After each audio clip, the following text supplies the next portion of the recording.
सास कांता के बीच एक अजीब सी जंग रहती थी। ये जंग थी किचन में कौन ज्यादा अच्छा काम करेगा और घर के सदस्यों के दिल जीतेगा। और उनकी इस जंग में हमेशा कुर्बान होते थे उनके दोनों पति। कैसे? आइए देखते हैं इस किचन पॉलिटिक्स की कहानी में। एक दिन किचन में, माँ जी आज मैं बना रही हूँ मेथी की सब्जी। इस खाने से घर वालों के पेट की सारी समस्या खत्म हो जाएगी। और मैं बना रही हूँ तड़के वाली छाछ, जिसे पीते ही गैस की समस्या कभी नहीं होगी।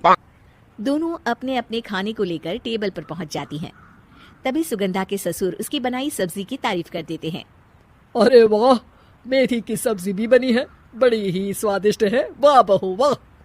अरे बहू, लेकिन इसमें इतनी सारी मेथी बर्बाद करने की क्या जरूरत थी?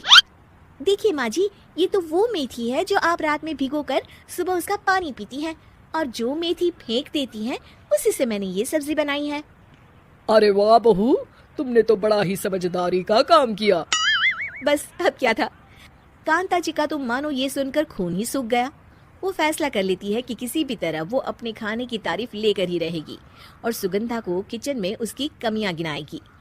कांता फ्रिज खोलकर देख रही होती है और फिर सुगंधा से कहती है, अरे बहू ये क्या, पूरा फ्रिज गंदा पड़ा है। तभी वहाँ सुगंधा का पति आ जाता है। वो सुगंधा को डांट कर कहता है, सुगंधा, तुम्हें कितनी बार कह रखा है कि वायरस फैल रहा है, साफ सफाई का पूरा ख्याल रखना है, लेकिन तुम किचन में इतनी गंदगी रखोगी तो कैसे चलेगा।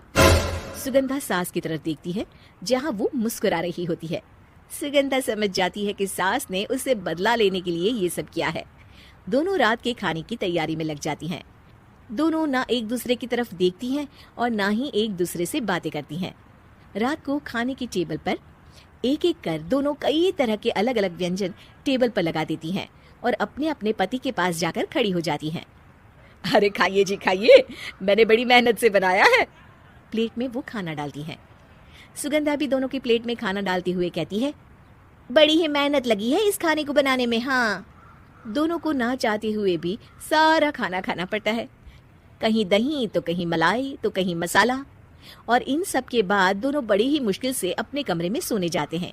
लेकिन अगली सुबह सुगंधा का पति चिल्ला रहा होता है, हाय रे, हाय मेरा तो पेट खराब हो गया, हाय माँ बहुत दर्द हो रहा है। तो वहीं कांता के कमरे से भी कुछ ऐसी ही आवाज आने लगती है। हे भगवान, इस सास बहू की लड़ाई हमारी जान लेकर रहेगी। जाओ कोई डॉक्टर को बुला कर लाओ। डॉक्टर आते हैं। दोनों को देखकर कांता और सुगंधा से कहती हैं, देखिए आप दोनों इन्हें खाने में हल्का ही दीजिएगा। हो सके तो रात का खाना जल्दी खाया करे और वॉक किया करे। इतना कहकर डॉक्टर वहां से चले जाते हैं। जिसके बाद एक बार फिर से दोनों बहुएं किचन में जाती हैं और खाना बनाने में लग जाती हैं। रात में खाने के टेबल पर दोनों एक बार फिर से खाना लगाने लगती है। पापा जी, मैंने ये पतली मूंग की दाल की खिचड़ी के साथ ये पापड़ और पुदीने की चटनी भी बनाई है। अरे बहू, अभी अभी बेचारे पेट की बीमारी से गुजरे हैं, इतना भारी खाना तो डॉक्टर ने भी मना किया है ना। देखिए मैंने आप दोनों के लिए सूप बनाया है। और दोनों उन लोगों की प्लेट में खाना डालने लगती हैं। तभी दोनों एक साथ बोल पड़ते हैं, बस करो, हमें माफ करो, हमें नहीं खाना इस घर में, ना खिचड़ी और ना ही सूप। हम इंसान हैं, एक वक्त में एक ही खाना खा सकते हैं।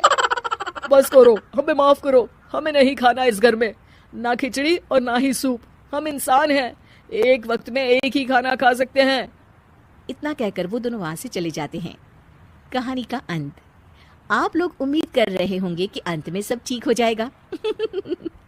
नहीं जनाब, अगर सास बहू के बीच सब ठीक हो जाए तो आप ये सीरीज देखे ही क्यों? तो मजा लीजिए इस चैनल में